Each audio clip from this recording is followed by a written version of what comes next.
সকলকে জানাই নমস্কার। নতুন একটি ভিডিওতে আপনাদের সকলকে জানাই স্বাগত। দেখুন, ওই যে সামনে বাঘটিকে কি সুন্দর গুটি গুটি পায়ে যাচ্ছে শিকারের দিকে এগিয়ে। সামনে ছিল একটি বেজি, বেজিটিকেই বাঘ শিকার করতে যাচ্ছিল, কিন্তু লাস্ট অবধি পারল না, বেজিটি উড়ে গিয়েছিল, তাই বেজি হয়ে গিয়েছিল উইনার। আমরা এখানে সকলে বেজি উইনার বলে চিৎকার করছিলাম। আর এই প্রথমবার আমি বাঘের শিকার করা নিজের সামনে থেকে দেখছিলাম, তাই নিজের ফোনের মধ্যে একটুখানি ভিডিও করে রেখেছি।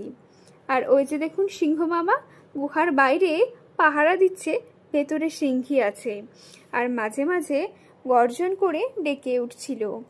এটি ছিল ডিসেম্বর মাসের একটি দুপুর। আমরা বাড়ির সকলে মিলে আলিপুর জুতে গিয়েছিলাম। এই যে দেখুন ময়ূরটিকে, কত সুন্দর লাগছে দেখতে।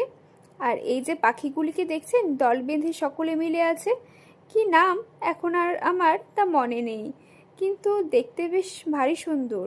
আর এদের এই ঠোঁটগুলি দেখছেন, ভারী লম্বা আর ভারী তীক্ষ্ণ, খুব শক্ত আছে। আর এই ঠোঁটগুলি দিয়ে ওরা কীরকম খাবার খুঁটে খুঁটে খাচ্ছিল। আর ওই যে দেখুন শিম্পাঞ্জিটিকে, রোদের মধ্যে বসে আছে। আমরা যেহেতু শীতের দুপুরে গিয়েছিলাম, তাই সমস্ত পশু পাখি বাইরে রোদের মধ্যে ছিল, তাই দেখতে পেয়েছিলাম। আর এই যে ভাল্লুকটি, সকল দর্শকদের মন কেড়ে নিয়েছে, সকলকে অনেক ছবি তোলার ভিডিও করার সুযোগ করে দিয়েছিল। কখনো আবার নমস্কার দিচ্ছে, কখনো হাই হ্যালো বলছে। সকল দর্শকরা মন ভরে এটির ভিডিও আর ছবি তুলেছে। আর এই যে সামনে আছে জিরাফগুলি, সকলে দল বেঁধে একসাথে ঘুরে বেড়াচ্ছিল। আমাদের সকলেরই খুব ভালো লেগেছিল এই দিনটি। সকলকে জানাই ধন্যবাদ।